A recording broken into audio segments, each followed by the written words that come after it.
iyong buhay? Isang milagrong hindi kailanman mananakaw ninuman? Posible ba yon? Siyempre, kung ang milagro ay magaganap sa loob ng iyong puso, mangyayari lamang ito kapag sama-sama tayong magdarasal. Kaya inaanyayahan ko po kayong samahan ako tuwing linggo mula alas 3 hanggang alas 4 ng hapon para sa Divine Mercy Hour. Ano man ang iyong ginagawa at kahit nasaan ka man, ipihit mo ang iyong talapihitan sa 684 AM kilohertz. DWJJ, tuwing linggo mula alas 3 hanggang alas 4 ng hapon. Magandang hapon po mga minamahal na kapatid at narito naman po ang ating programa, ang Divine Mercy Hour na malugod din ay ahatid sa atin ng Divine Mercy Crusade ng Diocese ng Cabanatuan at ako pa rin po ang iyong kasama, si Brother John Paul Valino. Tayo po muna ay magdadasal ng ating pong 3 o'clock prayer at ng ating pong Divine Mercy Chaplet. Isama po natin sa ating mga panalangin ang ating pong mga intensyon at mga kahilingan sa mabathalang awa ng ating pong Panginoon. Simulan na po natin ang ating panalangin. In the name of the Father, and of the Son, and of the Holy Spirit. Amen. You died, Jesus, but the source of life flowed up our souls, and the ocean of mercy opened up for the whole world. O fountain of life, immeasurable divine mercy, cover the whole world and empty yourself out upon us. O blood and water, which flowed out from the heart of Jesus as a fountain of mercy for us, I trust in you. Holy God, Holy Mighty One, Holy Immortal One, have mercy on us and in the whole world. Holy God, Holy Mighty One, Holy Immortal One, have mercy on us and in the whole world. Holy God, Holy Mighty One, Holy Immortal One, have mercy on us and in the whole world. Amen. Jesus, King of Mercy, I trust in you. Amen. The Chaplet of the Divine Mercy. Our Father who art in heaven, hallowed be thy name. Thy kingdom come, thy will be done on earth as it is in heaven. Give us this day our daily bread, and forgive us our trespasses, as we forgive those who trespass against us. And lead us not into temptation, but deliver us from evil. Amen. Hail Mary, full of grace, the Lord is with you. Blessed are you among women, and blessed is the fruit of your womb, Jesus. Holy Mary, Mother of God, pray for us sinners, now and the hour of our death. Amen. I believe in God, the Father Almighty, creator of heaven and earth. I believe in Jesus Christ, only Son, our Lord. He was conceived by the power of the Holy Spirit and born of the Virgin Mary. He suffered under Pontius Pilate, was crucified, died, and was buried. He descended to the dead. On the third day he rose again. He ascended into heaven and seated at the right hand of the Father. He will come again to judge the living and the dead. I believe in the Holy Spirit, the Holy Catholic Church, the communion of saints, the forgiveness of sins, the resurrection of the body, and life everlasting. Amen. Eternal Father, I offer you the body and blood, soul and divinity of your dearly beloved Son, our Lord and Savior, Jesus Christ, in atonement for our sins and those of the whole world. For the sake of his sorrowful passion, have mercy on us and in the whole world. For the sake of his sorrowful passion, have mercy on us and in the whole world. For the sake of his sorrowful passion, have mercy on us and in the whole world. For the sake of his sorrowful passion, have mercy on us and in the whole world. For the sake of his sorrowful passion, have mercy on us and in the whole world. For the sake of his sorrowful passion, have mercy on us and in the whole world. For the sake of his sorrowful passion, have mercy on us and in the whole world. For the sake of his sorrowful passion, have mercy on us and in the whole world. For the sake of his sorrowful passion, have mercy on us and in the whole world. For the sake of his sorrowful passion, have mercy on us and in the whole world. Eternal Father, I offer you the body and blood, soul and divinity of your dearly beloved Son, our Lord and Savior, Jesus Christ, in atonement for our sins and those of the whole world. For the sake of his sorrowful passion, have mercy on us and in the whole world. For the sake of his sorrowful passion, have mercy on us and in the whole world.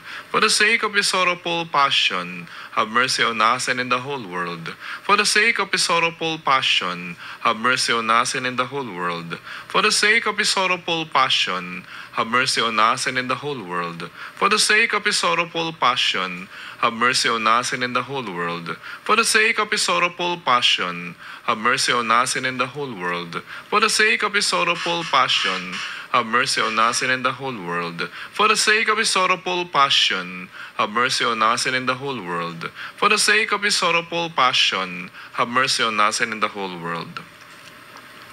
Eternal Father, I offer you the body and blood, soul and divinity of your dearly beloved Son, our Lord and Savior Jesus Christ, in atonement for our sins and those of the whole world. For the sake of his sorrowful passion, have mercy on us and in the whole world. For the sake of his sorrowful passion, have mercy on us and in the whole world. For the sake of his sorrowful passion, have mercy on us and in the whole world. For the sake of his sorrowful passion, have mercy on us and in the whole world. For the sake of his sorrowful passion, have mercy on us and in the whole world.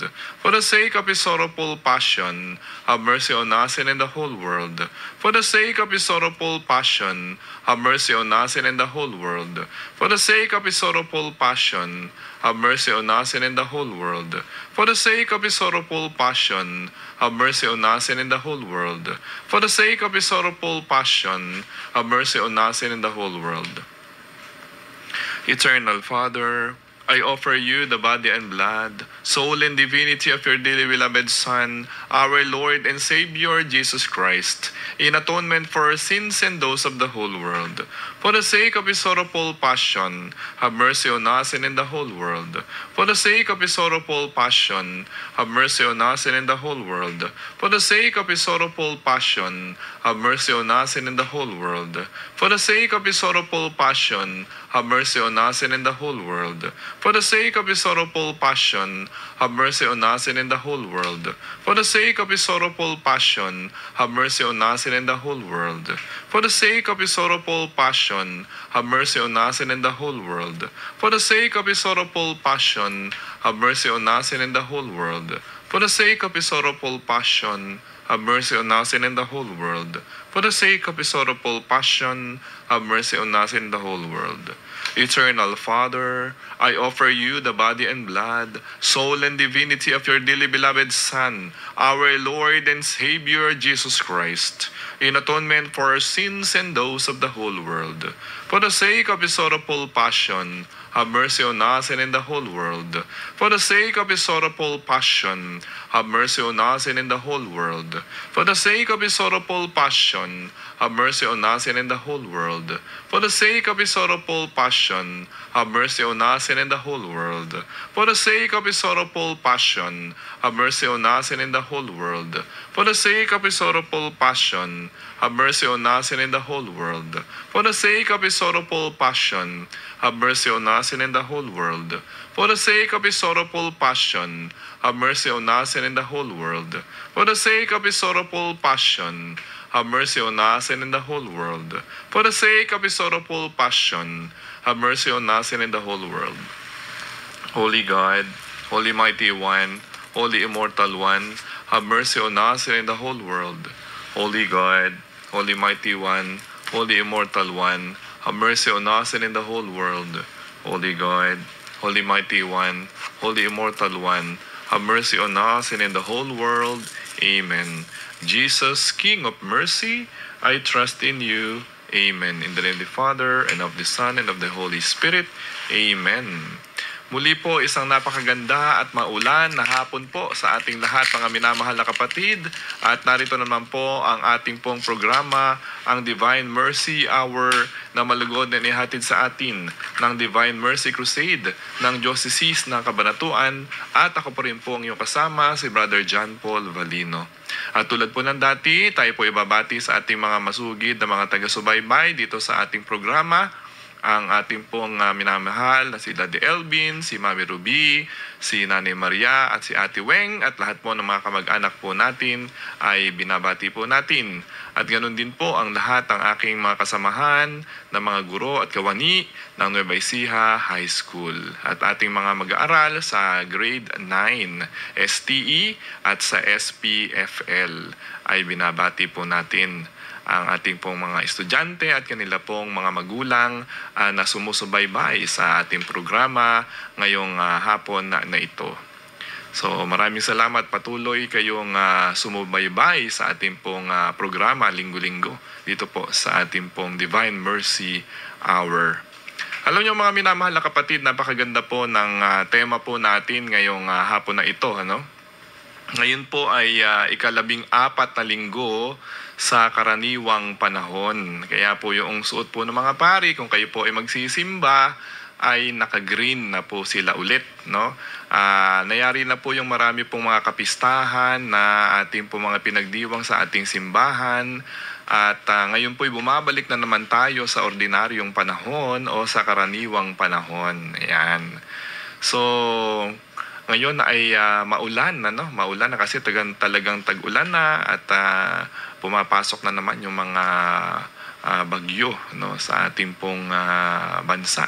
Kaya ingat-ingat po tayo mga minamahal na kapatid at magbaon po lagi ng mga jacket, mga kapote at payong, no, sa araw-araw nating paglabas sa ating mga tahanan, sa inyo pong pag-aaral at sa ating pong paghahanap buhay. Ayan.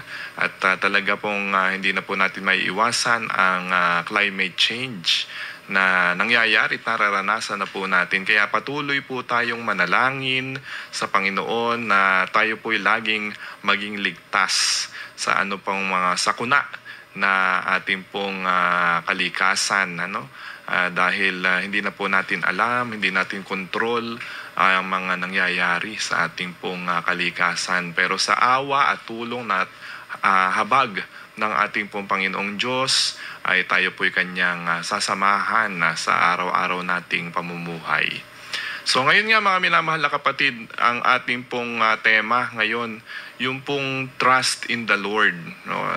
Lagi po nating nakikita doon sa paanan ng Panginoong Jesus dito sa Divine Mercy, di ba nakalagay doon, Jesus, I trust in you.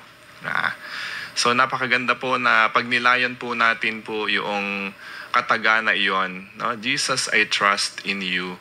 Bakit? Kasi sa Ebanghelyo po natin mamaya, maririnig po natin yung pong pagmimisyon ng mga alagad dahil si Jesus ay nagsugo pa ng marami pong mga alagad. Maliban po sa 12 apostoles, siya po ay humirang pa ng iba pang mga katuwang na makakasama po nila sa pagmimisyon o sa pagpapalaganap ng mabuting balita. Kaya yung pong ating pong pagtitiwala, ganap na pagtitiwala sa Panginoon ay dapat nating isagawa, no? Kasi madali pong sabihin na tayo ay nagtitiwala sa Panginoong Jesus.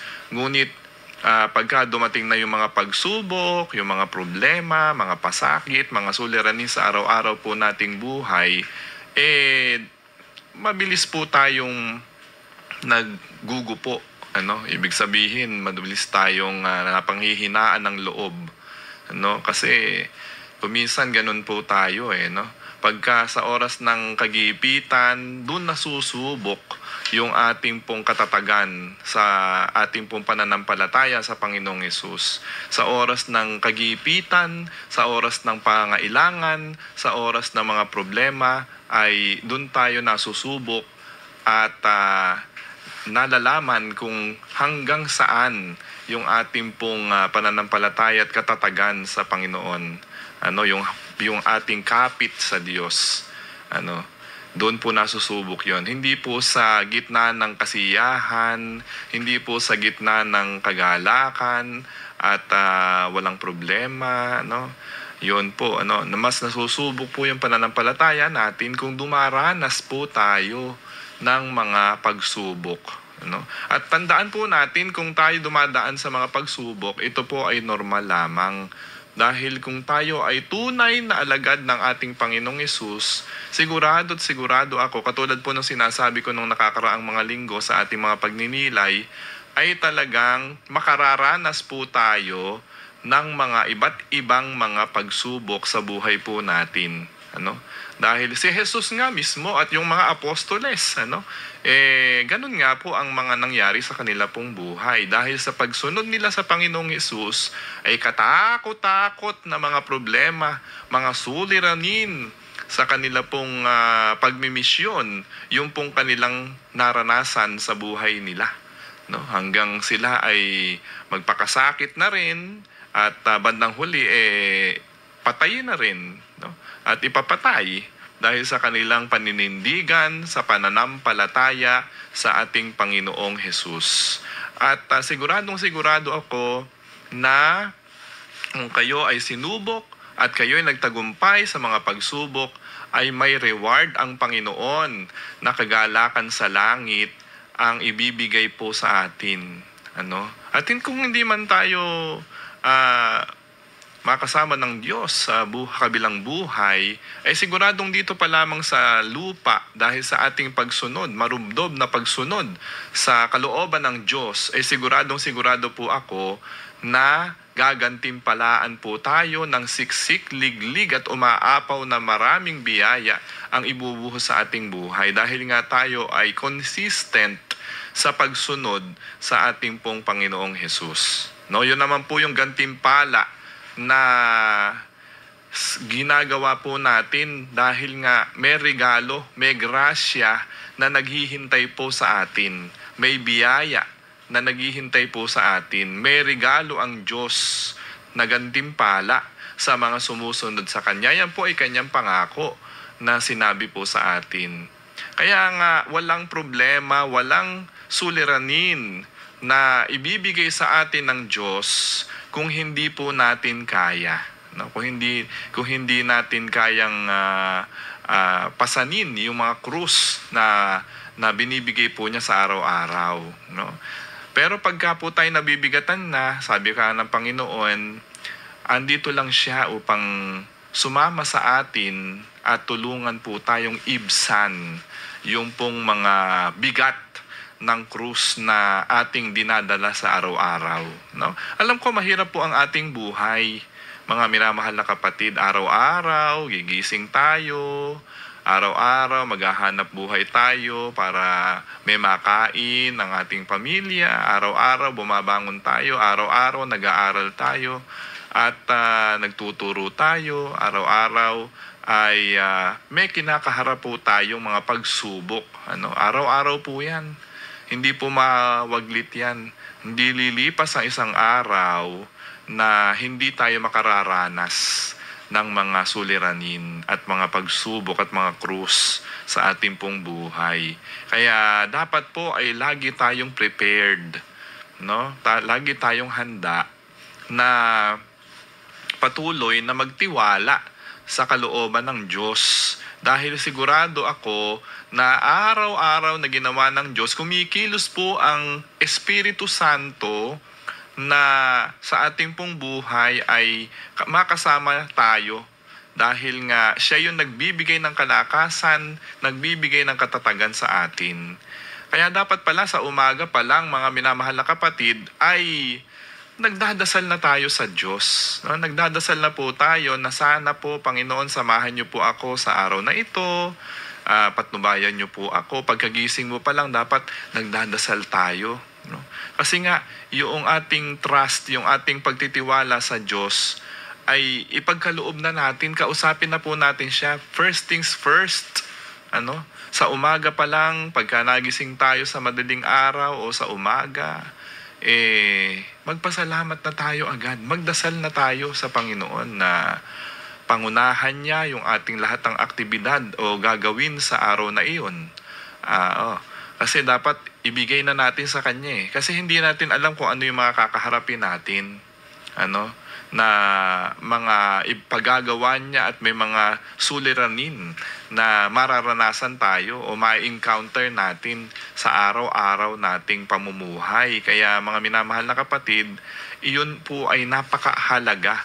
Yung ating pananalangin at pagtitiwala sa Diyos sa araw-araw nating pag-iral dito sa mundong ito ay kailangan si Jesus muna yung kakausapin natin sa umaga. Kasi kaya lang kumisan mga minamahal na kapatid, dahil sa ating mga karupukan, kahinaan, Ano una yung hinahanap natin sa umaga? No, pagkagising pa lang, nag-iinat-inat ka pa lang, ano yung una mong ginagawa? Magdadasal ka ba agad? Nako, hindi. Sigurado ako, hindi. Ang una nating ginagawa, hinahanap natin ang ating mga cellphone. Hinahanap natin, kinakapan natin, nasaan na ba yung cellphone ko? Nalaglag ba?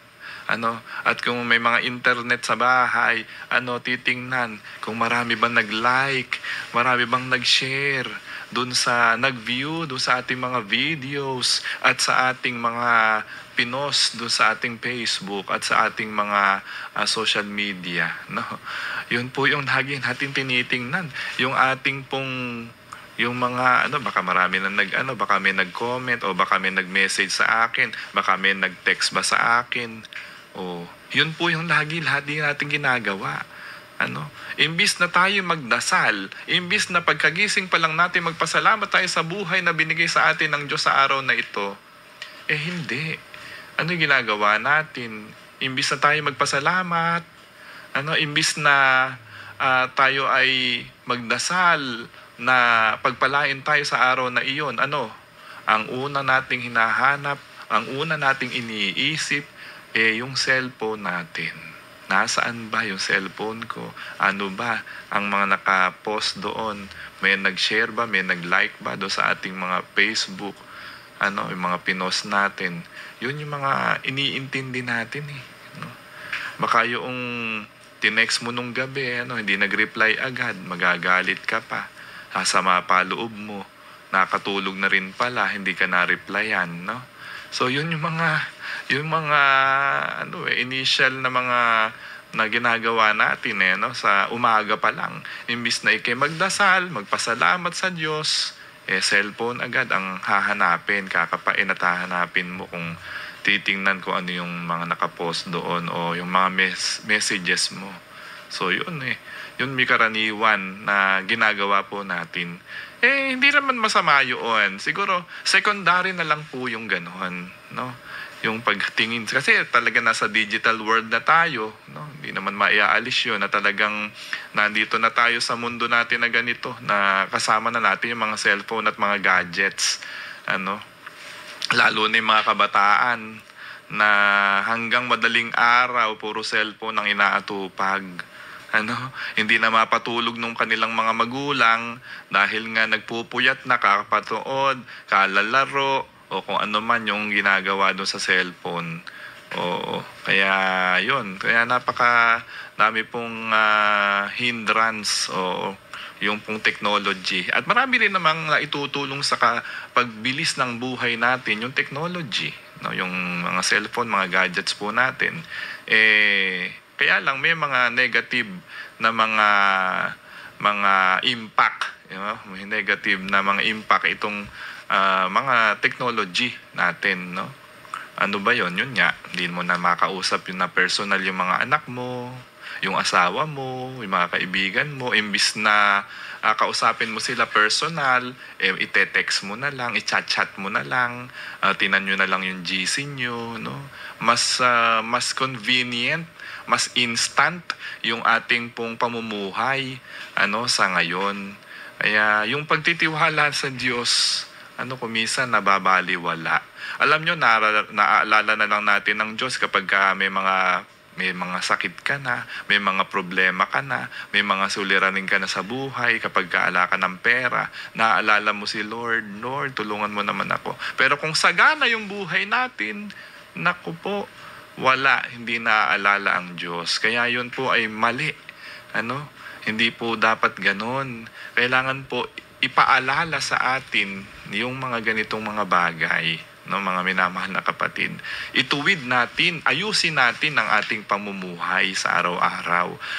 Dapat po may connection, may communication, may constant communication po tayo sa ating pong kapwa-tao, personally, sa ating tahanan, unang-una. Pangalawa, sa Panginoon Yun pong unang-una Dapat nating isagawa sa umaga pa lang, magdasal ka na.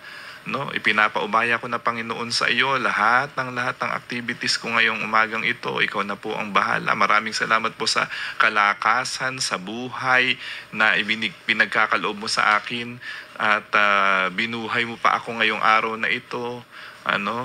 Salamat po sa biyaya ng buhay, sa kalakasan at sana po, Lord, ikaw na ang bahala sa buong umaga ko hanggang isang buong linggong ito. Makaraos tayo sa ating mga pangailangan natin sa araw-araw. Ganun. Tayo dapat nagdadasal tayo. No? Yun po yung una natin ginagawa para maging smooth. Alam nyo, pagka po tayo nagdadasal sa umaga pa lang, nagiging smooth yung ating pong pamumuhay. Walang nag-i-encounter na problema, wala pong mga hinanakit sa kapwa na na-encounter tayo. Kasi nga, ipinagpa sa Diyos natin yung ating pong mga gawain.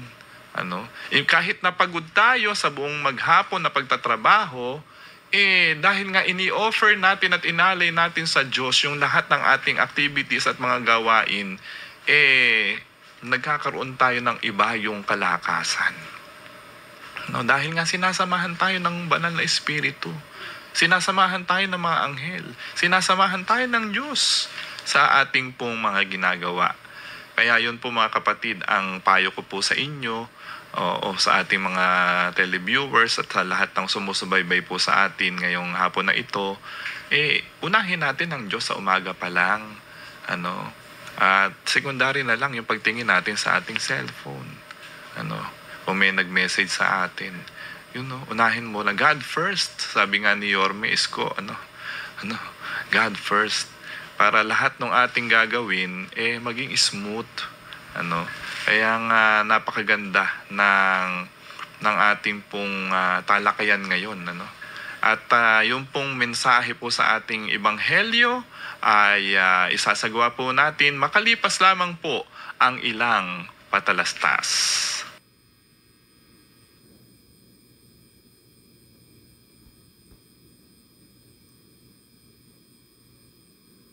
Ito po ang DWJJ sa IS-84.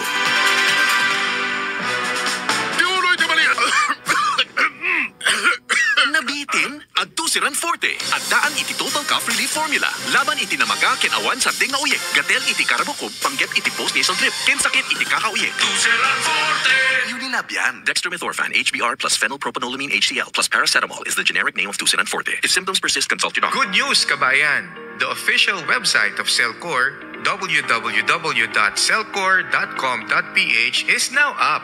Maaari mo na itong bisitahin para sa mga online services tulad ng services requirements and additional information, latest news and advisories, power interruption updates, Cellcore live episodes, rates archives, at Cellcore account access na makapagbibigay ng karagdagang impormasyon tungkol sa inyong accounts tulad ng account balance and payment details, history of consumption, paperless billing subscription at marami pang iba. Ito ay bahagi ng aming hangarin na patuloy na makapaghatid ng makabago at magandang serbisyo para sa inyo. Kabayan, ano pang hinihintay nyo? Visit www.cellcore.com.ph now. Kastoy ti oni na ti barado nga agong numanayunan pa ti sakit ti ulo. Nagrigat niya? Isong ano barado ti agong kenada ti sakit ti ulo? Decongest with Decolgen Forte. Kapigsaan nga agas laban ti dadumang nga Decolgen formulations. With maximum decongesting action versus PE-based medicines available OTC in the Philippines. Decolgen Forte. Kahit itanong mo sa doktor. Alagang Unilabian. Phenylpropanolamine, HCI, chlorphenamine, maleate, paracetamol is the generic name of Decolgen Forte. If symptoms persist, consult your doctor. Muli po tayo nagbabalik sa ating programa nga minamahal na kapatid at narito naman po ang ating programa, ang Divine Mercy Hour na malugod din ihatid sa atin ng Divine Mercy Crusade ng Diocese ng Cabanatuan at ako pa rin po ang inyong kasama, si Brother John Paul Valino. At tayo po ay lubos na nagpapasalamat po sa pamunuan ng DWJJ ng CAB TV kay Ginoong Chris Dudulao sa kanya pong pagbibigay puwang po linggo-linggo sa ating programa, at ganon din sa technical side po natin na lagi nating kasama linggo-linggo kay Kuya Richie at kay Kuya Andrew. Ay tayo po'y lubusan nagpapasalamat. At ang Divine Mercy Hour po ay napapanood at napapakinggan tuwing araw ng linggo, alas 3 hanggang alas 4 ng hapon, dito lamang sa radyo ng Pambansang Pagkakaisa, DWJJ, at ganun din sa ating pong Kabanatuan Community Channel 16 at dito po sa Cab TV. At sa Master Ipong TV, sa ating pong Facebook, sa TikTok, and sa ating YouTube. Dumako na po tayo sa ating pong mabuting balita ngayong 14 na linggo sa karaniwang panahon. Aleluya, aleluya, kapayapaan ni Kristo at salita niyang totoo naway manahan sa inyo. Aleluya, aleluya. Mga minamahal na kapatid, ang mabuting balita ng Panginoon ayon kay San Lucas. Papuri sa iyo, Panginoon. Noong panahong iyon, ang Panginoon ay humirang pa ng 72. Pinaunan niya sila ng dala-dalawa sa bawat bayan at pook na patutunguhan niya. Sinabi niya sa kanila, sagana ang aanihin, ngunit kakaunti ang mga manggagawa. Idalangin ninyo sa may-ari na magpadala siya ng mga manggagawa sa kanyang bukirin. Humayo kayo. Sinusugo ko kayong parang mga kordero sa gitna ng mga asong gubat. Huwag kayong magdala ng lukbutan, supot o panyapak. Huwag na kayong titigil sa daan upang makipagbatian kanino man. Pagpasok ninyo sa alinmang bahay, sabihin muna ninyo, maghari nawa ang kapayapaan sa bahay na ito. Kung maibigin sa kapayapaan ang nakatira roon, sa kanila ang kapayapaan. Ngunit kung hindi, hindi sila magkakamit nito. Manatili kayo sa bahay na inyong tinutuluyan. Kanin ninyo at inumin ang anumang idulot sa inyo, sapagkat ang manggagawa ay may karapatang tumanggap ng kanyang upa. Huwag kayong magpapalipat-lipat ng bahay. Kapag tinanggap kayo sa alinmang bayan, kanin ninyo ang anumang ihain sa inyo. Pagalingin ninyo ang mga may sakit doon at sabihin sa bayan, nalalapit na ang paghahari ng Diyos sa inyo. Ngunit sa alinmang bayang hindi tumanggap sa inyo, lumabas kayo sa mga lansangan nito at sabihin ninyo, pati ang alikabok dito na dumikit sa aming mga paa ay ipinapagpag namin bilang babala sa inyo. Ngunit pakatandaan ninyong malapit na sa inyo ang paghahari ng Diyos. Sinasabi ko sa inyo, sa araw ng paghuhukom ay higit na mabigat ang kaparusahan ng mga tao sa bayang yaon kaysa sa dinanas ng mga taga-Sodoma. Bumalik na tuwang-tuwa ang 72. Panginoon, sabi nila, kahit po ang mga demonyo ay sumusunod kapag inutusan namin sa ngalan ninyo. Sumagot si Jesus, nakita ko ang pagkahulog ni Satanas mula sa langit, parang kidlat. Binigyan ko kayo ng kapangyarihang tumapak sa mga ahas at mga alakdan at yumurak sa kapangyarihan ng kaaway. Walang makapipinsala sa inyo. Gayunman, mag-ala kayo. Hindi dahil sa suko sa inyo ang masasamang espiritu, kundi dahil sa nakatala sa langit ang pangalan ninyo. Mga minamahal na kapatid, ang mabuting balita ng ating Panginoon. Pinupuri ka namin, Panginoong Hesukristo. Sa ating pong ebanghelyo ngayong hapon na ito, mga minamahal na kapatid, ay napakaganda nating pagnilayan. Ito pong misyon ng ating pong Panginoong Yesus. Alam nyo mga minamahal na kapatid, ang Panginoong Hesus ay kumuha pa ng mas maraming tao. Mas gusto po ng Panginoon na hindi exclusive yung kanya pong pagmimisyon o pagtuturo ng mabuting balita. Mas gusto po niyang mas marami pa ang nagpapalaganap ng kanyang mga salita. Hindi po ini-exclusive ng Diyos ang kanyang salita sa mga taong kanyang hinirang lamang. Kaya nga pumili pa po siya ng 72, 72 pa ang in-add niya. In-add niya para maging katuwang niya sa kanyang pong pagtuturo. At tuwan-tuwa po yung bagong mga alagad ni Jesus. Aside dun sa 12 apostles o yung kanyang 12 hinirang na mga disipulo, kumuha pa po siya ng additional. Kumuha pa po siya kasi alam na alam po ng Panginoon na hindi po nila kakayanin. Tandaan po natin, alam po ng Panginoon na 3 taon lamang siyang mananatili dito sa mundo. After nung kanya pong pagbibinyag sa edad na 30 years old, nagsimula na po yung kanyang mission, yung kanyang apostolate, yung kanyang pagtuturo ng salita ng Diyos. 30 years old lang po.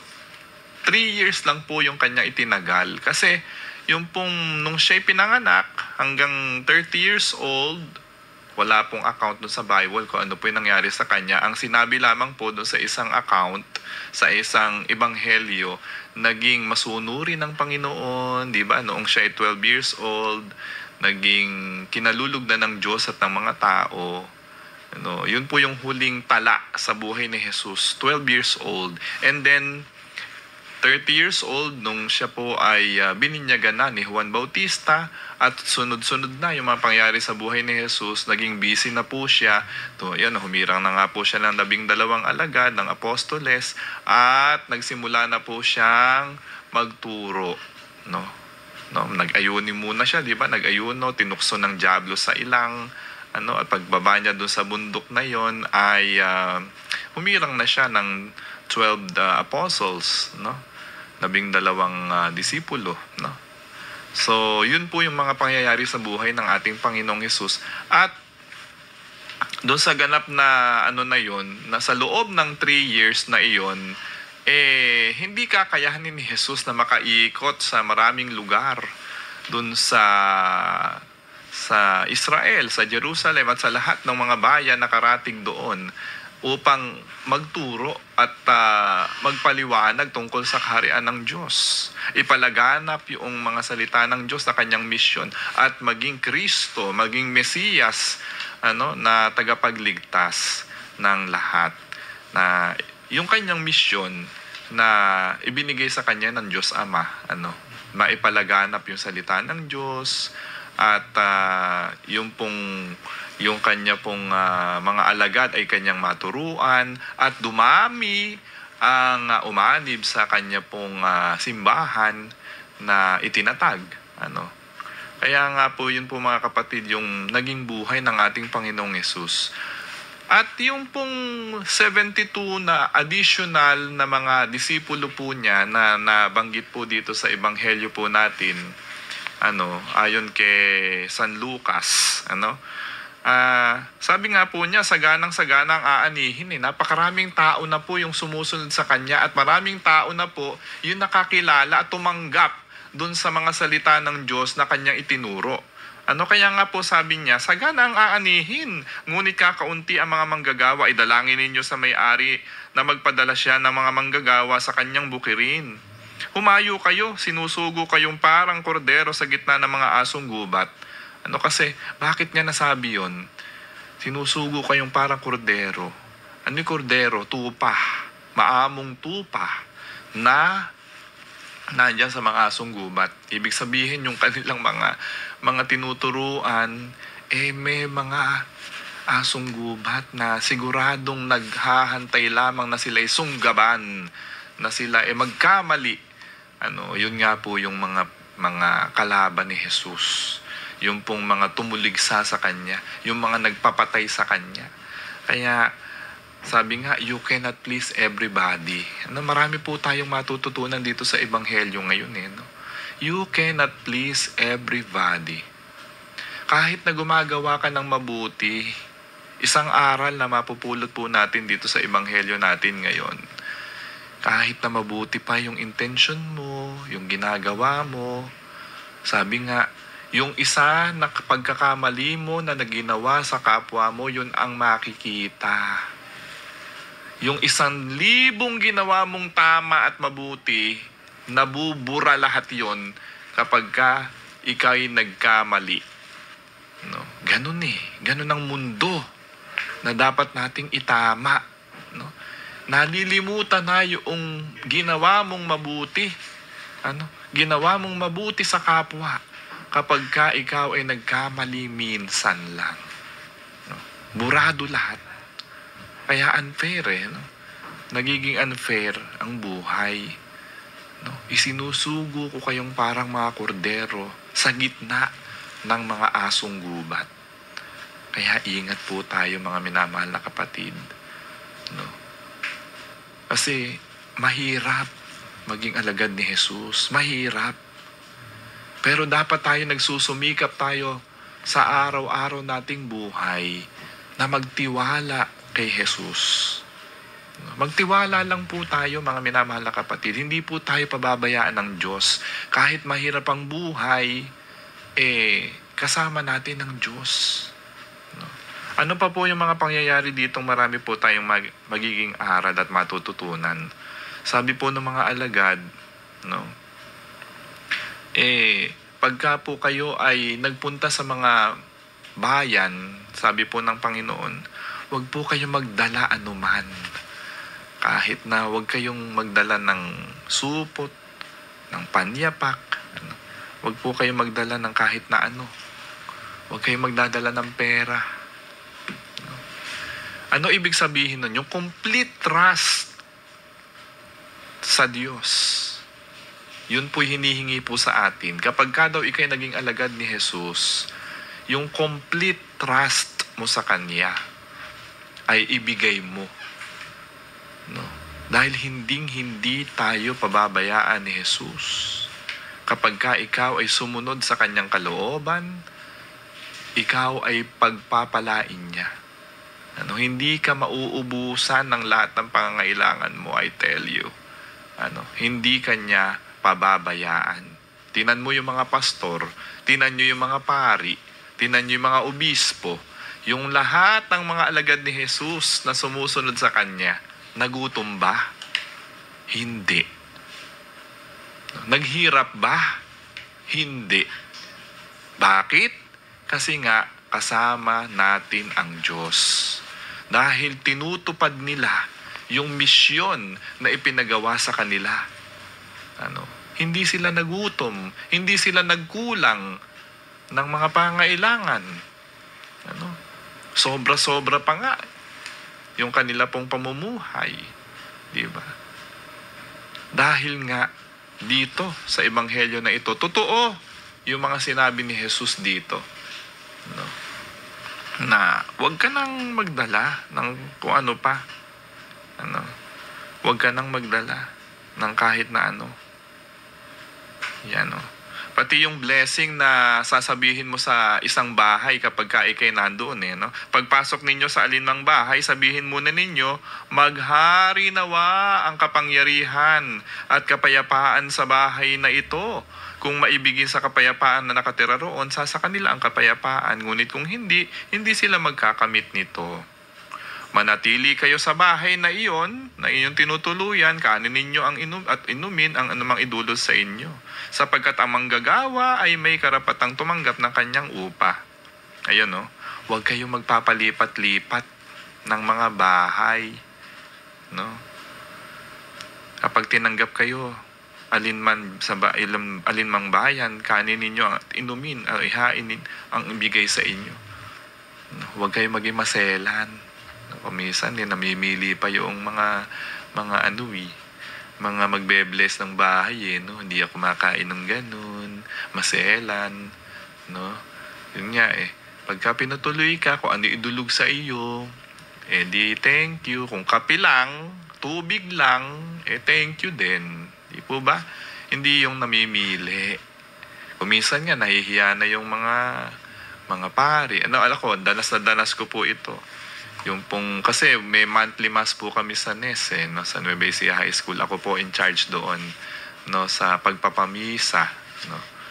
Oo, tuwing third Wednesday of the month po, may misa kami sa NES. No, lahat ng Katoliko, 1 oras lang naman yon. Kasi sabi ko nga, hindi lang naman sa ESP o sa values education natututo dapat ang mga bata, kung hindi katuwang ang ating simbahan, dapat maturuan din ng spirituality yung ating pong mga Katoliko na mga estudyante.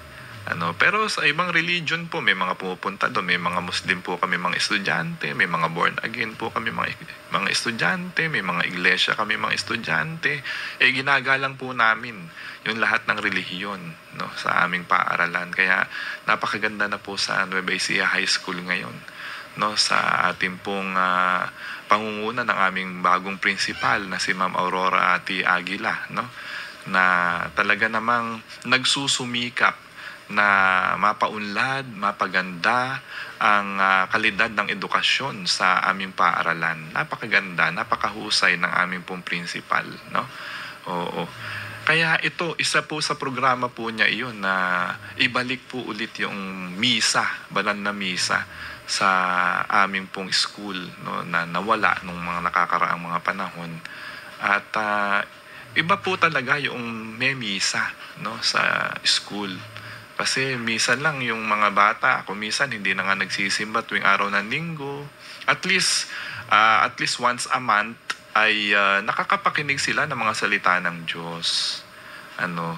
Iba-iba yung ginawa ko, no? By month ay iba-ibang grade level yung pong sponsor. Kasama po nila yung mga teachers po nila na nagsisimba at yung mga magulang na nandoon na nakakapakinig sa mga salita ng Diyos sa banal na misa at nakakatanggap ng komunyon, no? Pati yung mga kawani ng paaralan at mga guro ay nakakasama po namin doon sa banal na misa. Ayan, kaya danas na danas ko po itong sinasabi po ng Panginoon na pagpunta mo sa isang bayan, sabihin mo na ikaw ay sumaatin nawa ang kapayapaan dito sa bayan na ito. At saka yung pong idulot sa atin ng mga pagkain, tanggapin, kainin. Huwag magselan. Kaya po lahat ng mga pari na na-invite ko po doon sa school kapag magmimisa sila, no, talaga naman na lahat po, no, nag-uuwi pa nga po sila, no. At pinagte-take outan ko pa po kung hindi sila makakaubos ng kanilang kakainin. At we see to it na talagang busog sila, no. Kasi nga, sabi nga dito, ang mga manggagawa ay may karapatan sa kanilang upa, no. Kaya talagang binubusog po namin yung mga hindi lang yung pari, kung hindi yung lahat ng kasama, mga sakristan, yung mga lay ministers ng dambana, yung pong ating mga bag collectors ng dambana, talaga naman po na busog sila pagka umaalis galing po sa amin. Kaya umuulit sila uli na pumunta, no, sa susunod na buwan, no, kasi once a month may misa nga po kami. Kaya po sulit na sulit yung kanila pong pagpunta sa amin, no. So yun po yung sinasabi po ng Panginoon dito. Hindi po umaalis yung mga tao na alagad niya na gutom. Wala pong ginamit ang Diyos na nahirapan. Ang buhay po nun, sigurado, alam nyo yung mga naglilingkod sa simbahan, I tell you, no? Danas na danas ko po yan, no? Danas na danas po, na hindi nagkakasakit yung iyong pamilya, yung pong buhay mo, magaan na magaan, no? Kahit na simpleng choir ka lang sa simbahan, o simpleng lector ka lang, o commentator, or ano ka man, sakristan o kung ano ka man, no? Yung mga naglilingkod sa simbahan, tanungin mo po sila, no? Kung may makakilala kayo o kapitbahay na mga nagsaserve sa simbahan na volunteer, no? Walang bayad, walang upa, no? Tanungin mo sa kanila kung ang buhay po nila ay mahirap, no? wala po magsasabi na ang buhay nila ay mabigat. No? Kahit na simpleng choir ka lang, youth ka lang, o kaya manggagawa ka lang sa simbahan, na volunteer, walang bayad, talagang totoong-totoo po yun nandito sa Ebanghelyo, na yung buhay mo magaan, nakararaos ka sa araw-araw, kasi nga tinutulungan tayo ng Diyos. Kaya masarap talagang mag-serve, maglingkod sa Panginoon. No, ito naman yung ating ginagawa dito sa Divine Mercy Hour. Ito ay isa na rin sa paglilingkod sa Panginoon. At marami tayong naaabot sa pamamagitan po nitong ng social media, ng media, no, ng TV, ng radio, ng Double J, ng Cab TV. Marami po tayong naaabot. Kaya napaka mabiyaya yung ating pong linggo kapag ako'y masayang-masaya pagka po linggo no? Kasi nakikita-kita na naman po tayo, magkakasama-sama na naman po tayo, mapag-uusapan na naman natin yung mga salita ng Diyos. Maibabahagi ko na naman yung mga kaalaman po natin tungkol dito sa ating pinag-uusapan. May mga topics na naman tayong pag-uusapan. So yun po no? Napakaganda. Kasi isa itong misyon, isa itong apostolate, ito pong ginagawa po natin na ito. Kasi ginagamit po tayo ng Panginoon sa pagpapalaganap ng kanyang mabuting balita. So, yun po yung dapat natin ipagpasalamat sa Diyos, na tayo ay sinasamahan po niya tayo linggo-linggo. No? Dahil nga sa pagsasama-sama natin na ito, linggo-linggo, nakakapakinig tayo ng mga salita ng Diyos, ng mga sharing natin, no? Kaya marami rin tayo natututunan, pati po ako natututo. Kasi nga, sa pagbabahagi ko po sa inyo, yung pong mga sinasabi ko dito, yung itinuturo ko po sa inyo, nagagamit ko rin sa aking pang-araw-araw na buhay. Yun po yun Kaya, give and take no? Napakarami po nating aral na matututunan dito sa programa po natin na ito. Kaya isang biyaya ng Diyos sa atin yun, no? Na nakakapakinig tayo, malakas pa po tayo hanggang ngayon. Binibigyan po tayo ng pagkakataon, ng tsansa ng Diyos sa araw-araw. Pinag-uubra pa rin po tayo ng Diyos sa araw-araw sa kabila ng ating mga kakulangan at mga kasalanan. Pinag-uubra tayo ng Diyos. So, yun po Kaya sabi po nung 72 na additional na mga disciples, ginamit nga po nila yung kanilang kapangyarihan. Sabi po nila, tuwan-tuwa sila, bumalik silang tuwan-tuwa sa Panginoon at sinabi, kahit po ang mga demonyo sumusunod kapag inutusan namin sa ngalan ninyo. Sumagot si Jesus, nakita ko kasi yung pagkahulog ni Satanas parang kidlat Binigibigyan ko kayo ng kapangyarihan na tumapak sa mga ahas at alakdan at yumurak sa kapangyarihan ng kaaway. Walang makapipinsala sa inyo. Yan ang pangako ni Jesus sa mga alagad niya. Gayunpaman mag-alak kayo.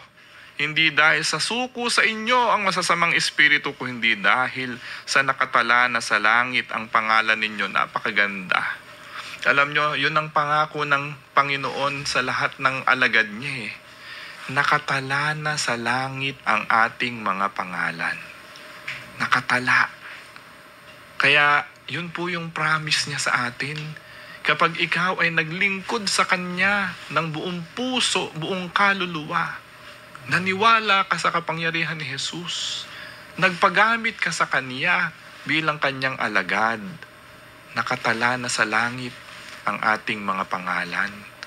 Kaya ganun na lang kagaan ang ating buhay sa araw-araw. No? Bakit? Bakit ganun kagaan?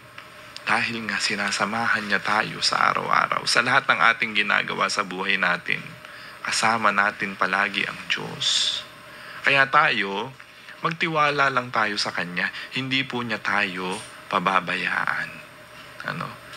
Yun po yung promise niya sa lahat ng Kanyang mga alagad. Hindi po maghihirap. Hindi maghihirap. Subok na subok po natin yan. Kahit na simpleng maglingkod ka lang bilang choir, Simpleng maglektor ka lang sa simbahan, mag-bag collector ka lang, mag-asheret ka lang, mag-greeters ka lang. Basta maglaang ka ng panahon, 1 oras ng buhay mo sa 1 linggo, na mag-serve. Hindi po masasayang yun. Alam mo, papalitan po ng Panginoon yun sa iyong buhay. At lalo na, yung talagang, yung buong buhay mo, ilaan mo sa Diyos. Nagpari ka, nagmadri ka, sigurado, siksik-liglig at umaapaw na biyaya ang ipagkakaloob sa iyo ng Diyos. Yung apostolate ko po na ito, dito sa 1 oras na ito, na tuwing linggo, nagkakasama-sama tayo. Subok na subok ko po yun. Na, ayan, nakita natin, hindi naman tayo naghihirap. Kahit papano, kahit maraming pagsubok, mga suliranin sa buhay natin, nakararaos tayo sa araw-araw. Kasi nga, ginagamit po tayo ng Diyos na instrumento ng kanyang salita. Kaya, yun po yung mga regalo na sinasabi po sa atin ng Diyos. At tayo, in our own little ways, sa araw-araw nating buhay, kahit na hindi tayo mag-serve o hindi tayo magpalaganap ng salita ng Diyos sa ating pamilya, sa ating mga anak. Pag tinuruan mo sila tungkol kay Jesus, alagad ka na rin niya. Kasama ka na rin na nakatala yung pangalan mo sa langit. Basta't ginampanan mo ng buong husay yung pagiging ina, ginampanan mo ng buong husay yung pagiging ama, yung iyong pagiging kasambahay, o kung ano man yung hanap buhay mo, kung pinagginampanan mo at inalay mo lahat ng iyong mga hanap buhay pagtatrabaho sa Panginoon, nakatala na rin yung pangalan mo sa langit. Yan yung promise po niya yan. Ibig sabihin, ginampanan mo yung iyong role bilang mabuting Kristiyano na alagad ni Jesus. Lagi ka magdadasal sa Panginoon, araw-araw, at saka lahat ng kanyang binabahagi mo yung mabuting balita sa iyong nasasakupan. Nakatala na sa langit ang iyong pangalan. Kahit maliit lang yung iyong pagtuturo na ginagawa, nagtuturo ka ng mabuting asal sa iyong mga anak, sa iyong pamilya, nagiging mabuting guro ka, nagtuturo ka sa iyong mga estudyante, araw-araw ginagampanan mo bilang mabuting tao yung iyong hanap buhay ng matiwasay. Yun ay isang biyaya natin na matatanggap sa Panginoon. So mga minamahal na kapatid, maraming biyaya ang ating matatanggap kung tayo magmimisyon, maging alagad ni Jesus. Paggamit tayo sa banal na Espiritu upang lahat ng pagkilos at gawain natin ay maging naayon sa kalooban ng Diyos. Muli po, 1 oras na naman po ang naganap at nakalipas. Nagkita-kita na naman po tayo sa susunod na linggo, 3:00 hanggang 4:00 ng hapon, dito pa rin sa Divine Mercy Hour. Sana marami po kayong natutunan sa ating pong pagbabahaginan ngayon. So, paggamit po tayo bilang maalagad ni Jesus. Muli po, ito po si Brother John Paul Valino. Magkita-kita po tayo susunod na linggo. God bless us all. Ito po ang DWJJ 684